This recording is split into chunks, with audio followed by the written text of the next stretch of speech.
Hey, what's going on, guys? It's Jack, back again to bring you everything you need to know about the Liberation of Undermine Raid on normal and heroic difficulties in a quick format. If you're enjoying this kind of video, be sure to like and subscribe as well. The first boss is Vexie and the Geargrinders, and it features a bunch of bikers that you need to use to slam into the boss, the big mega tank, and then by doing so, you are going to trigger a vulnerability phase, which lasts an incredibly long time, allowing you to burn down this boss with ease. It's going to start with a tank buster, which does just that, bust the tank and puts out a bleed for 25 seconds. It's also going to trigger on heroic difficulty oil to spew out from the boss. It's going to target players, and after a brief period, it'll land on their location. What you want to do with the oil is make sure you bait it away from the boss and usually near the edges of the room.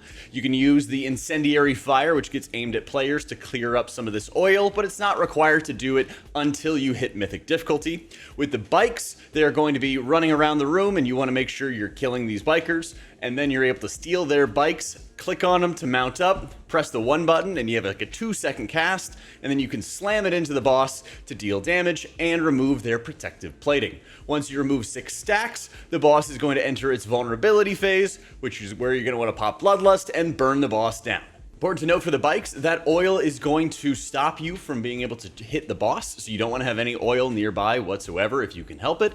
And you have about 20 seconds in order to fire the bike into the boss. So if you wanted to delay the final trigger for 2-minute cooldowns to burn it down more easily, you could also do that too. It's about a 2-second cast. You'll want to make sure you don't delay too much, as when the boss reaches 100 energy, it's going to release Unrelenting Carnage, spewing damage onto the entire raid and firing off crazy amounts of burning shrapnel. Keep in mind, the ideal time to use defensives in this boss fight is going to be if you're crashing like 4 or 5 bikes into the boss at once, or you're going to want to make sure you use them for the vulnerability phase, as the boss is going to be pulsing huge amounts of damage on the raid. It's also an ideal time for raid healer cooldowns. During this intermission, ads are going to come into the boss and try to heal it. They can be CC'd, stunned, gripped, the works. So you're going to want to mass grip them, try to get like a solar beam down onto them, and then continue cleaving them down so that they don't heal the boss. The Cauldron of Carnage is likely the easier second boss, but you can choose between the next 3 encounters after Vexie. On the Cauldron of Carnage, you're going to have Florendo, the Fire T-Rex, and Torque, the Lightning Gorilla. The health is not shared between these bosses, and you're going to need to separate them, otherwise they gain immunity shields and deal extra damage. They also are going to stack up dots onto players according to each of their buff effects. So Florendo is going to have a fire debuff it places on players, and Torque is going to put up a lightning debuff on players. You're going to be able to drop these stacks whenever they clash in the middle of the room. This will allow you to cleave both of them at once, and also be a good opportunity to swap sides. The clash is going to deal huge amounts of raid damage and also produce an insane amount of void zones that you're going to need to dodge all around the room. On the Florendo side, he is going to be dropping a scrap bomb on a player, which is, when it explodes, also going to leave fire puddles. So you're going to want to make sure you're close to the boss and have the boss near the edges of the room, because it can fill up really quickly. That scrap bomb is also going to need to be soaked by your red team, your fire team, and it's going to knock players back. And soon after, you're going to have Molten Phlegm on heroic difficulty, causing you to take a bunch of damage if you're stacked with other players. So you're going to get knocked back and then immediately need to spread out around the room. Before the scrap bomb goes off, one player is going to get targeted by the roar cannon, and this is going to be a huge boss frontal that can be aimed by that targeted player. And then they have about 2 seconds to run out before the frontal actually goes off. They're going to want to make sure they're not targeting the lightning side or their flame side, who is soaking the scrap bomb, and face it far away from everybody else, so that when the scrap bomb explodes, it's not going to knock players back into that frontal. Tanks are going to have to deal with the Eruption Stomp, which is going to knock them into the air and unleash a lot of flame waves onto the group, so they're going to want to stand away from everybody else for that. For Torque the Tempest, he's going to put up this bar on your screen called Static Charge, and the more that you move, the more static charge is generated, and if you reach max energy, you are going to be stunned.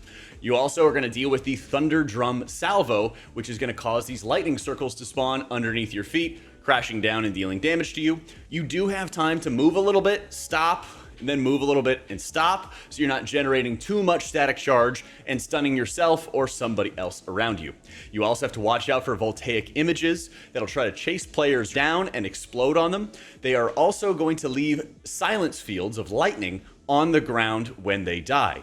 You want to make sure, if you can, to bait them near the edges of the room because they can fill up very quickly. They also can be crowd controlled, so grips, stuns, CC, roots are always going to be very helpful for your allies. Tank buster here is the Lightning Bash, which deals physical damage, and anything unmitigated is now inflicting nature damage to your tank. At max energy, the bosses will continue their Colossal Clash until they die, and each Colossal Clash increases the damage for the next round. You want to swap sides every single time and prioritize the highest health of those bosses whenever you're in the middle of the room to make sure that they both die equally. Rik Reverb is a very important tank encounter as the Tank Buster Sonic Blast fires off a debuff into a 9-yard cone, which can also hit other players, so make sure you're not standing on the tanks. And it's debuffing the targets with Tinnitus, which is going to continuously be stacking. You can stack this around 4 to 6 times or so, depending on your tank comfortability. You're also going to need to make sure you tank the boss away from any amplification pylons that are spawning around the room, as if the boss is near them, he's going to generate more energy for those pylons. The pylons themselves are going to need to be drained of their energy by having players click on them, so the off tank, if they're not actively tanking the boss, will probably want to run around and drain energy from these pylons, as well as ranged DPS and healers. Periodically, these pylons will spawn resonant echoes that'll shoot out these sound waves, these white circles around the room. If you get hit once by them, you take a dot, and if you get hit twice by them on heroic difficulty, you'll become entranced, and you'll need to be broken out by your allies DPSing you. This main phase has an insane amount of priority target healing, as you're going to need to heal players soaking pylons, especially the tanks, and the boss is going to put out these faulty zap lightning circles onto various players, and you'll also need to spam heal them quite a bit as well. Sound Cannon on normal and heroic difficulty is not too big of a deal. It's a boss frontal, and on heroic and below it does not split damage, but on mythic difficulty it does, so aim it away from your allies and make sure that you're healthy. Periodically, the boss will cast Spark Blast Ignition,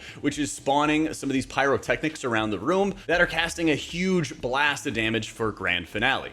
If this cast goes off, it's going to stack a massive dot onto the raid and stack if multiple debuffs go out. These are a priority kill to make sure that they do not go off, and if they do, you as a healer might need to spam a ton of cooldowns to keep everyone alive. During the intermission phase, the boss will have a sound cloud buff on itself, making it take 99% less damage, and you're going to send out these waves from the boss itself that'll kill you if you're not able to dodge them. In order to dodge them, you're going to need to go into the pylons that have circles around them. There's a few of them that have these lightning circles, and it's one at a time. You're going to get jumped up into the air, just like Queen Anzarek, jump over those waves that are coming out from the boss, move on to the next pylon around the room, and continue this process until you do it 4 times, and then the normal phase repeats itself. As the phase restarts, you're going to have to deal with more of the pylons and the similar mechanics you've had before, so make sure that you continuously are soaking and draining the energy out of these pylons. Stix Bunkjunker is like the 3rd or 4th boss of the raid, and it spawns multiple different ads around the room and multiple different sized garbage piles. You have hyenas and scrap masters, which are kind of just garbage enemies that you can cleave down. We'll call them little ads for now. And then you have territorial bombshells, which attach to medium-sized piles of garbage, and they need to be reduced below 75% health in order to be crowd controlled. Otherwise, they sit on top of these garbage piles. So you're going to want to make sure to break them out and then bring them into the boss for cleave. At 100 energy, the boss is going to cast electromagnetic sorting, which is going to cause the active tank and a few other players, including healers, to start rolling around on piles of garbage. What they need to do is they can, as a small ball, soak up small garbage piles and small ads like the hyenas and scrap masters, but not the territorial bombshells. When they reach a medium ball size, they can soak up medium piles of garbage, and as medium balls, you're going to want to make sure you don't soak up too many small piles of garbage because other players are going to need those too. When you reach the large ball size, you can then crash into the Doomsplosives around the room, which you must do or else you're going to wipe. If all of the Doomsplosives have been cleared, then you can crash into the boss itself for extra damage. Any player on a ball that crashes into one of the bomb shells is actually going to put up a massive dot on the raid, which continues to stack, so if you kill too many of those with your ball, it's going to hurt a lot. Tanks have a lot to do in this encounter, as there's a Demolish Tank Buster, which usually happens before they end up turning into their garbage pile ball that needs to snowball and build up, and then the tank's going to swap, and then the Meltdown tank debuff is going to cast soon afterwards, causing the tanks to take even more damage. The active tanks need to really be doing a great job of picking up a lot of these hyenas and scrap masters around the room, as the hyenas are going to debuff players when they bite into them, and they do it in packs of 3. So ranged DPS is going to need to help with knockbacks to get these adds into the room, and melee is going to need to help with cleaving them down, and bringing lots of grips is extremely helpful on this encounter, as those territorial bombshells can move pretty slow even after they've been broken out below that 75% health threshold. After the first set of Doomsplosive massive bombs are cleared, the boss is going to cast maximum output, flying around the room, dealing a bit of damage, crashing into the middle of the room, and restarting the cycle from the very beginning with new garbage piles and new Doomsplosives. With the garbage piles around the room, it's really important to note that the incinerator the boss cast will debuff players, and they need to make sure they spread out, but if they touch any of the small piles of garbage, they'll instantly catch fire and start dealing ticking damage to the entire raid permanently. So you want to make sure, if you can, to take the boss away from small garbage piles and allow players that are getting affected by the snowballs or the garbage balls to soak those up quickly to make it so nobody accidentally sets them on fire. Sprocketmonger Lockenstock is the 5th boss of the raid, and he's going to be deploying these foot blasters, which are basically large mines that players need to walk over to trigger raid damage and inflict a debuff on the raid for 2 seconds that you need to wait before you trigger a second mine. Otherwise, it wipes the entire raid. If you are planning to soak every single wave with all the players, instead of letting them expire technically by getting hit by an invention, you're going to need 3 groups of 4 players. Tanks technically can soak twice if you really wanted to, but let's call it 12 for now.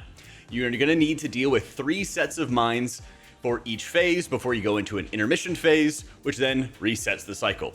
The areas that the mines themselves are going to be spawning at are dependent on the wire transfer for the boss. So first it starts at 4 quadrants as you engage with the boss, as you step up into his room, and then he triggers wire transfer, electrifies the part of the room that you're at, and you're forced to move to the next section as well. While these mines deal really large raid damage, there's 2 other mechanics that also couple with it to combo for massive damage. Sonic Baboom is going to be just triggering about 10 seconds or so of big pulsing damage, and the Tank Buster in the Pyro Party Pack is going to strap explosives to your tank and requiring them to run out of the raid where they explode and deal drop-off damage. You're also going to have players, as you're moving around the room, have to deal with Screw Up, which is targeting players and spawning these circles where you can kind of stagger move a little bit, stop, move a little bit, stop, and then if you get hit by any of these screws, you're stunned. So look to bait these and drop them away from other players. Throughout the encounter, the boss is going to trigger various inventions. You're going to have to dodge flame lines, which are spawning on the far conveyor belts on the outsides of the room.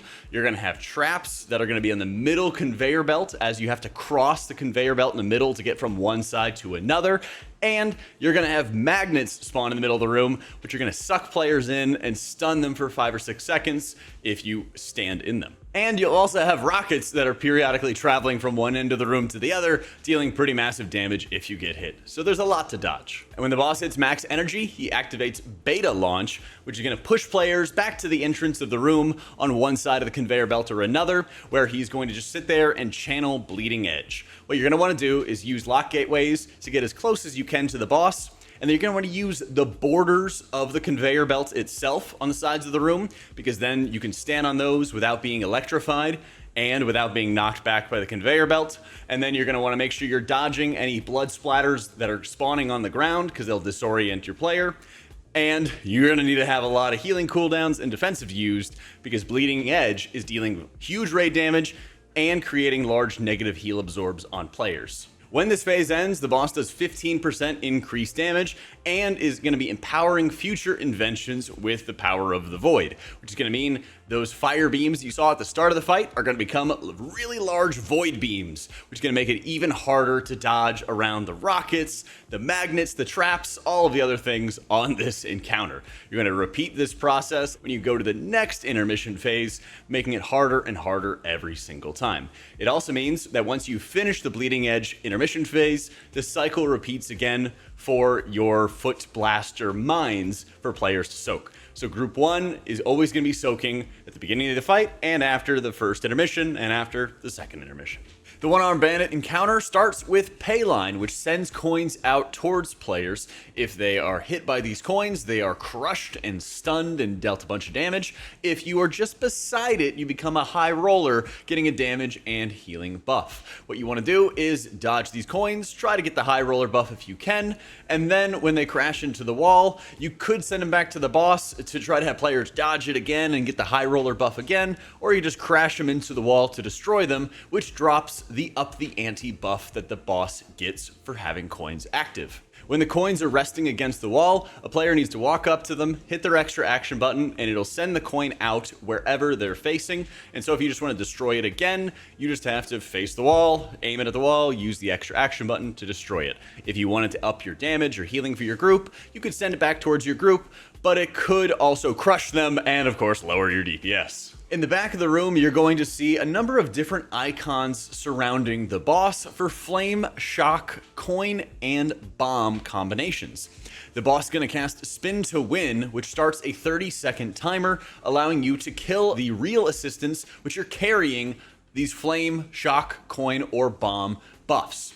What you need to do is you need to kill these real assistants, and then usually the tank needs to grab these buffs that are coming in from the assistants and then kind of cash them in to the slot machine in order to stop the fraud detected debuff from going up onto the boss, which will be basically a raid wipe. And so what you need to do is you also need to do a different combination otherwise that also triggers fraud detected. So to keep track of what you have and have not done, you can look in the back of the room and see these various combinations as they will disappear once you have used one of those combinations. So repeating them will cause a raid wipe. There's 6 total combinations between the 4 different buffs that can go out onto the boss. Most of them are very straightforward, like bomb combinations spawn ads that you need to make sure that you kill. Coins usually is dealing like raid damage. Flames is usually sending out more like flame waves from the boss. The shock ones are usually kind of the worst because they spawn these coils that last for basically the entire fight, and you can use them to get rid of some of the puddles around the room. But if a tank does it, it's basically another tank buster that you have to have. The main tank buster is called the Big Hit, which drops these lightning puddles on the ground. So you could use the coils to click on them, take another tank buster and clear some of the puddles on the ground, but you basically just want to make sure that you are dropping the puddles way out onto the edges of the room so that they're not going to interfere with any of the real assistant spawns. When these real assistants are out, they also are going to be debuffing players with Withering Flames, and you're going to need to dispel them, but it triggers a lot of flame lines that are coming out, or flame tornadoes coming out. So make sure that you kind of like ping the player, have them get out of the raid, then dispel them, and then make sure you're dodging any of those fire waves, while you're also dodging additional coins and any other puddles you might see on the ground.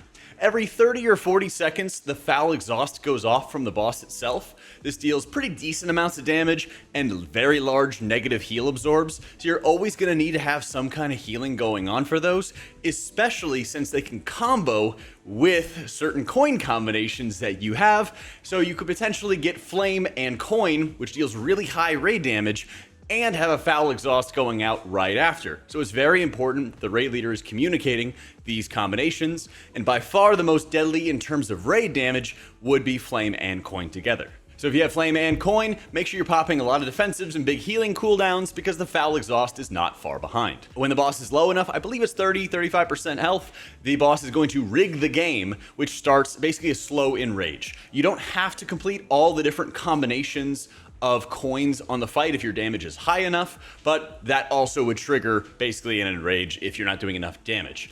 During Rig the Game, the boss chooses its own combinations, and you don't have to deal with real assistance anymore.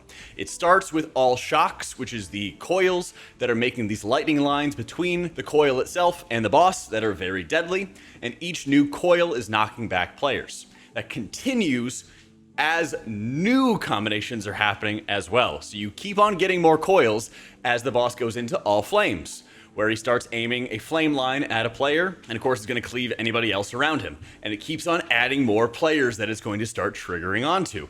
Then it goes into all coins, which starts a pulsing AoE, and then it goes into all bombs, which is triggering the explosive jackpot, which just wipes the raid at the very end of the fight. So keep an eye on those combinations. Make sure for things coin related that you're ready to use defensives, for bomb related that you're ready to make sure you're killing off these ads very quickly or just kiting them in general.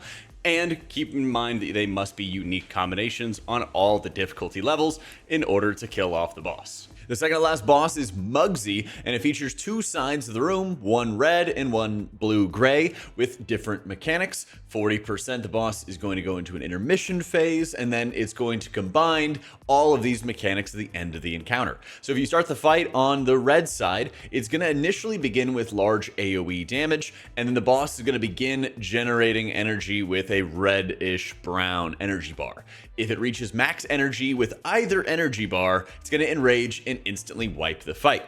On the red side of the room, you're going to have to deal with the Earthquaker Jails, which is going to target 2 players, and then you're going to need other players to soak with them, and you're going to be locked in to this earthen wall and have to fight one of these jailer earthen elementals.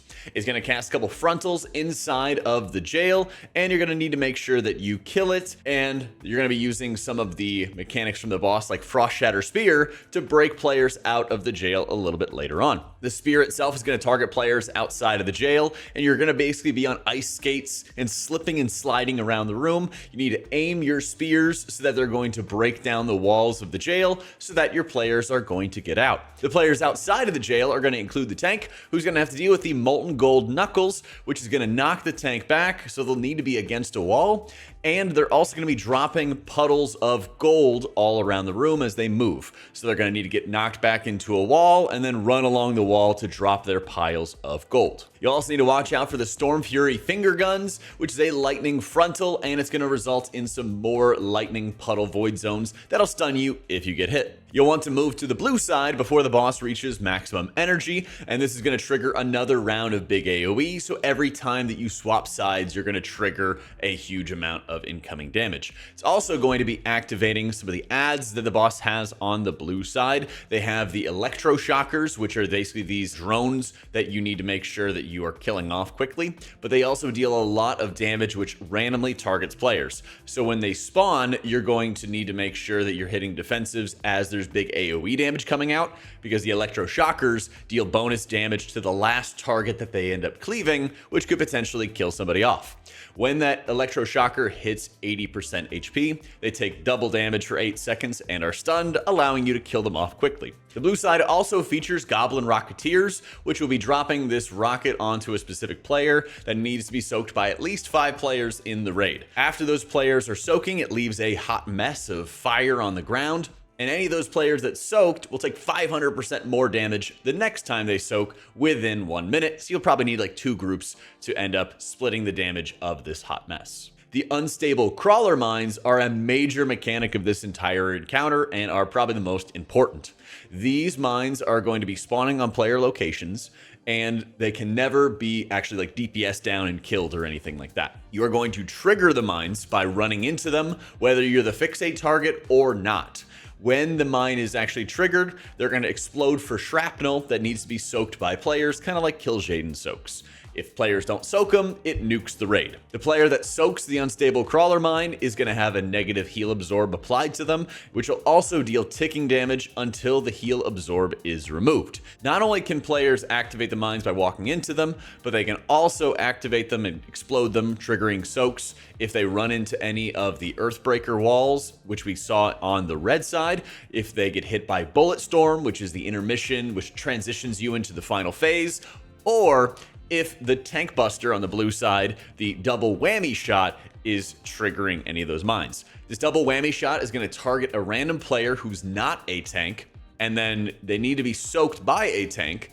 And basically they want to have as much mitigation as they possibly can, because the targeted player, and sometimes it was me, for example, if it's like a priest, they are going to take that damage minus the mitigation that the tank did. So if it's a 15 million hit and the tank mitigates 10, then the priest is going to take 5. So they're going to need to have a defensive at the ready to mitigate that damage. That targeted player is going to have the explosion targeting on them, and they'll need to bring it out of the room and make sure they're not cleaving down any crawler mines unless they're going to use it to actually do the clear, which could work because then you wouldn't have to have a player soak it and take the negative heal absorb. As I mentioned before, the Bullet Storm triggers at 40% HP, where the boss spins around shooting lightning and bullets and everything like that in a big 360-degree radius. You're going to need to make sure that you dodge that, and you're also going to have to keep in mind that it will trigger any unstable crawler mines, and it will break the walls of the jail. If any of the earth elementals have all the walls of the jail broken and they're still not killed, then they enrage. So this will be pretty salient for the end of the encounter, as you're going to need to make sure you kill off those jailers very, very quickly so that they don't end up enraging, and you'll have an easier time, of course, getting out of those jails as a result. The final boss of the raid is Chrome King Gallywix, which we were not able to test on PTR, but when we were able to kill it on live, we'll make sure we have a normal and heroic guide for it, going over all of the mechanics. Thank you so much for watching, and hopefully this guide helped you get yourself started in the Liberation of Undermine Raid. Big thanks to our patrons for making all this content possible. If you'd like to join them, check them out in the description down below. And if you got this far, be sure to like and subscribe as well. Thank you so much for watching, guys. Hope you all enjoyed it, and I'll catch y'all next time.